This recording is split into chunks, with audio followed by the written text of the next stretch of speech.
Election کیسے قبول کیے جا سکتے ہیں؟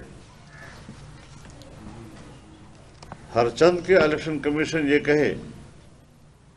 کہ ہماری نگرانی میں ہے، لیکن ارباب اقتدار ہر صورت میں مؤثر ہوتے ہیں اور وہ اپنے زیر اثر انتظامیہ کو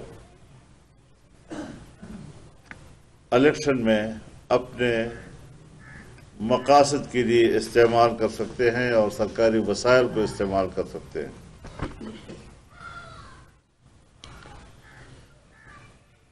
پھر الیکشن کمیشن نے خود یہ کہا ہے کہ ہم ووٹر ویریفیکیشن کا ایک سلسلہ شروع کر رہے ہیں۔ اس کا معنی یہ ہے کہ الیکشن کمیشن اس بات کا اعتراف کر رہا ہے کہ ووٹر لسٹ مشکوک ہے، اسی لیے اس کو ویریفیکیشن کی ضرورت پڑ رہی ہے۔ پھر اس طرح مشکوک انتخابی فہرستوں کی بنیاد پر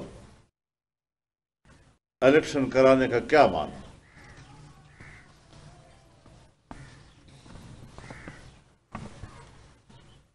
ایسی صورتحال میں عجیب ملغوبہ یہ ہے کہ ولیج کونسل وہ غیر جماعتی ہوں گے اور تحصیل الیکشن وہ جماعتی بنیاد پر ہوں گے۔ ایک ہی بلدیاتی نظام ہے، اس بلدیاتی نظام کے تحت ایک سطح جو ہے وہ غیر جماعتی ہے اور دوسری سطح جو ہے وہ جماعتی بنیادوں پر ہے۔ اور پھر یہ بھی کہ جو لوگ کامیاب ہو جائیں گے ولیج کونسل میں، ان کو پھر اختیار ہوگا وہ کسی بھی سیاسی پارٹی میں 24 گھنٹے کے اندر یا 48 گھنٹے کے اندر شامل ہو سکتے ہیں۔ آپ بتائیں کہ جو بلدیاتی ممبران جس کا صرف کام اس محلے کی خدمت ہے اور اس محلے میں اس کو فنڈ چاہیے، حکومت پی ٹی آئی کی ہوگی، تو اس کا تو معنی یہ ہے کہ تمام ممبران کو وہ اس مجبوری کے تحت وہ پی ٹی آئی میں شامل کریں گے اور پھر کہیں گے کہ ہم سب سے بڑی پارٹی بن کر ابھرے ہیں۔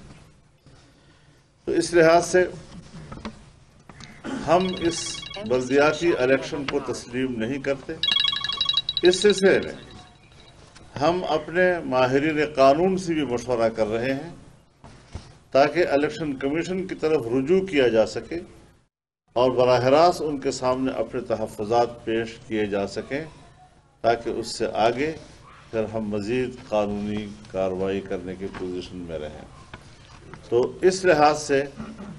ہم اپنے آئینی اور قانونی ماہرین سے بھی مشورہ کریں گے،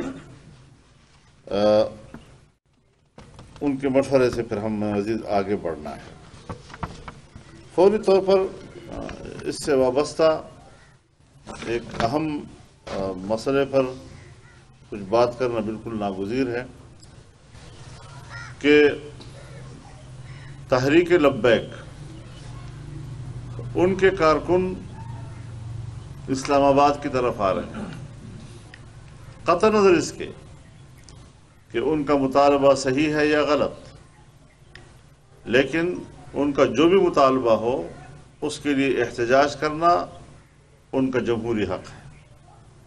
ان کا قانونی حق ہے۔ پہلے بھی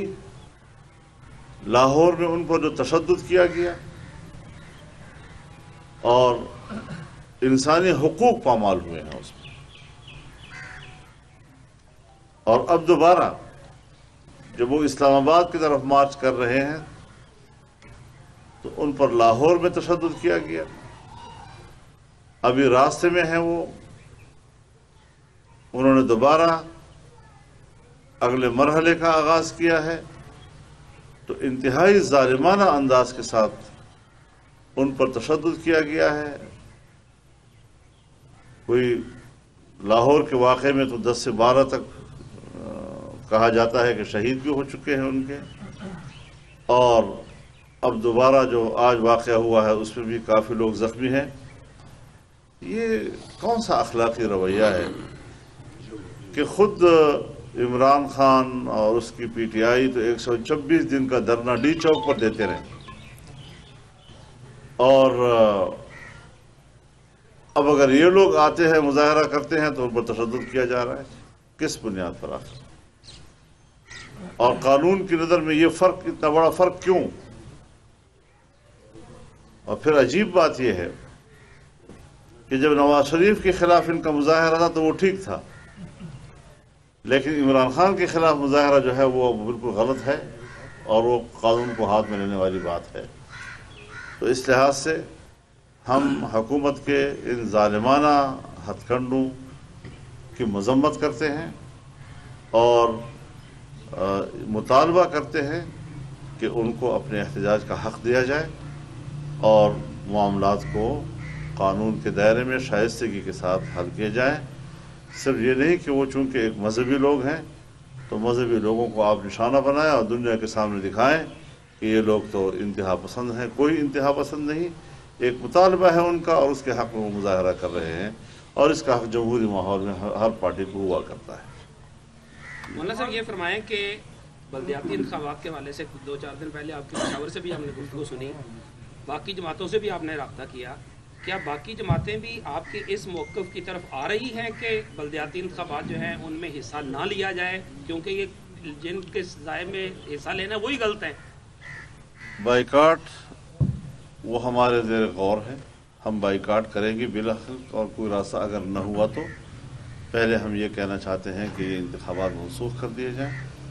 ہم قانونی راستے سے بھی اپنے تحفظات ان کے سامنے رکھنے کے لیے تیار ہیں،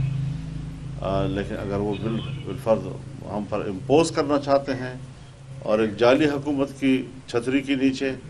تو پھر یہ شاید ہمارے لیے قابل قبول۔ مولانا یہ بتائیں کہ بلوچستان کے حوالے سے کل آپ کا فیصلہ آیا تھا، جاری ہوا تھا کہ حکومت میں شامل نہیں ہوں گے، لیکن اپوزیشن کو قیادت ملتی ہے تو پھر پی ڈی ایم کی جماعتوں سے مشاورت کریں گے۔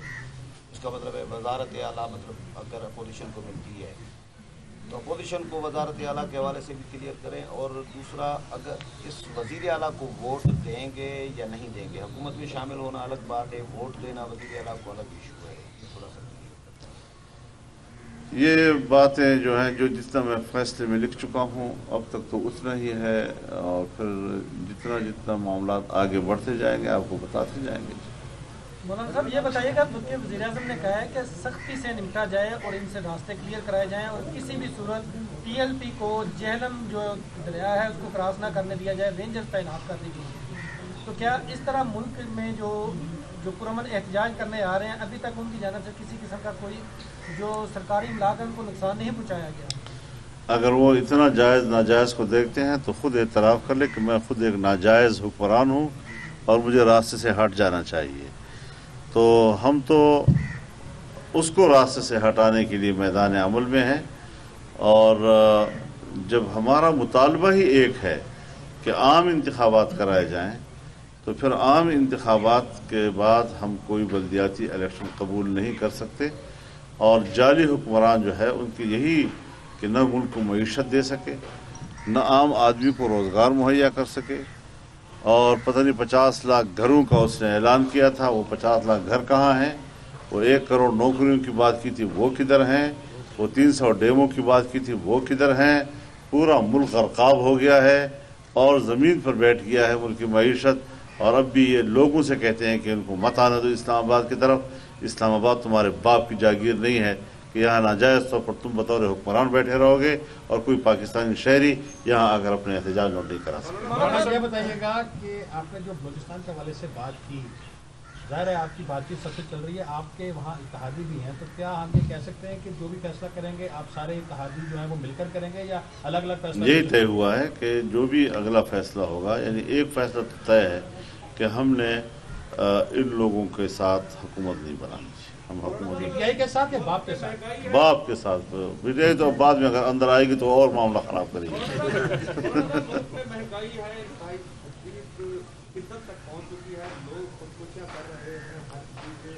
دو گنا 4 گنا مہنگی ہو چکی ہے، اس کے اوپر جو ہے حکومت